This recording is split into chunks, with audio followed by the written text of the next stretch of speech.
तो दोस्तों, पाकिस्तान का अजीज दोस्त और उसका सबसे भरोसेमंद साथी तुर्की अब भारत के पाले में आता हुआ नजर आ रहा है। पाकिस्तान को किनारे कर रहा है तुर्की। भारत में हो रहे G20 सम्मेलन में शामिल होकर तुर्की ने पाकिस्तान को दे दिया है ये कड़ा संदेश। आपको बता दें दोस्तों कि पिछले दिनों जम्मू कश्मीर की राजधानी श्रीनगर स्थित यूनिवर्सिटी में भारत ने सफलतापूर्वक Y20 यानी युवा सम्मेलन का आयोजन किया। भारत की तरफ से आयोजित इस सम्मेलन में जब तुर्की भी शामिल हुआ तो हर कोई हैरान रह गया। तुर्की कश्मीर मसले पर हमेशा पाकिस्तान का पक्ष लेता आया है, लेकिन दोस्तों उसी कश्मीर में आयोजित हो रही G20 के सम्मेलन में जब तुर्की ने भाग लिया तो इससे पाकिस्तान को गहरा झटका लगा है। कश्मीर घाटी में श्रीनगर यूनिवर्सिटी में ये सब जो हुआ वो पाकिस्तान के लिए किसी झटके से कम नहीं था। भारत जो इस समय G20 का अध्यक्ष है, उसकी अध्यक्षता में वहां पर युवा सम्मेलन यानी Y20 का आयोजन हुआ। इस सम्मेलन में 17 युवा प्रतिनिधिमंडल पहुंचे थे, जिसमें एक दल तुर्की का भी था। हमेशा पाकिस्तान के लिए कश्मीर की आवाज उठाने वाले तुर्की ने उसे इस मौके पर अकेला कर दिया। पाकिस्तान को इस बात पर खासी आपत्ति है कि आखिर क्यों भारत कश्मीर में इतने बड़े अंतर्राष्ट्रीय सम्मेलन का आयोजन कर रहा है।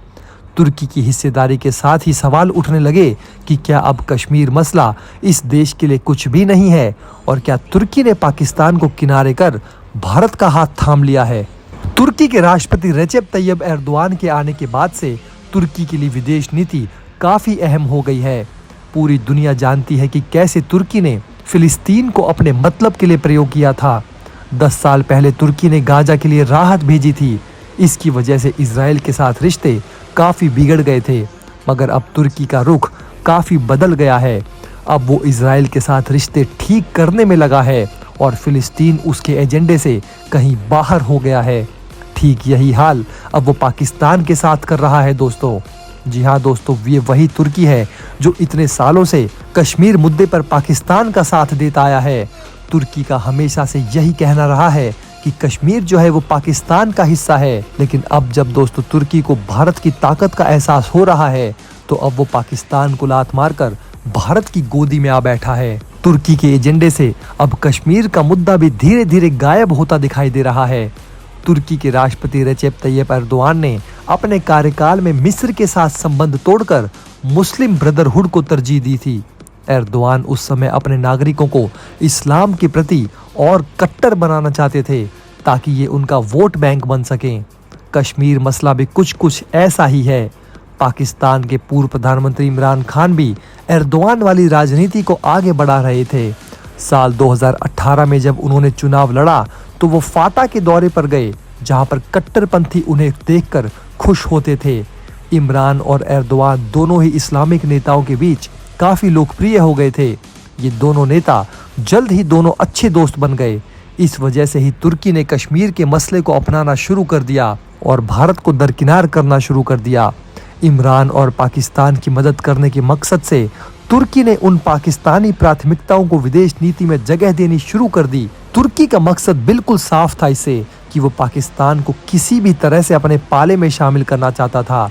तुर्की कश्मीर को अपने घरेलू मकसद के लिए प्रयोग करने लगा था, मगर जब सितंबर 2022 में शंघाई कॉरपोरेशन ऑर्गेनाइजेशन यानी SCO सम्मेलन का आयोजन हुआ तो सब बदल गया। उज्बेकिस्तान के समरकंद में जब से प्रधानमंत्री नरेंद्र मोदी और एर्दोआन की मुलाकात हुई तो एक नया रंग देखने को मिला।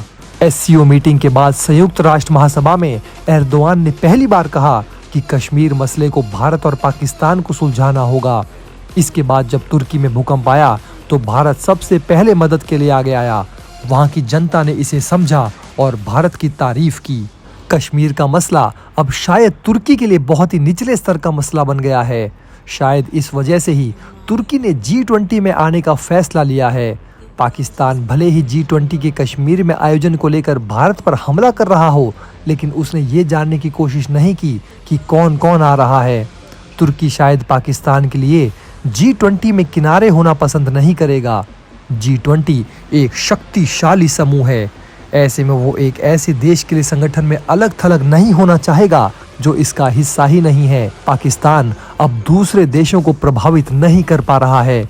कश्मीर सिर्फ पाकिस्तान के साथ रिश्तों के लिए तो तुर्की की नीति का हिस्सा था, और दोस्तों अब जब तुर्की को ये समझ आ गया है कि कि भारत के बिना उसकी दाल नहीं गलने वाली, तो वो पैर छटपटाता हुआ मोदी जी के कदमों में आ गिरा है। इस पूरे मुद्दे के बारे में दोस्तों आपकी क्या राय है? आप अपनी राय हमें नीचे कमेंट बॉक्स में लिखकर ज़रूर बताइए। मिलते हैं दोस्तों आपसे अगले वीडियो में। जय हिंद।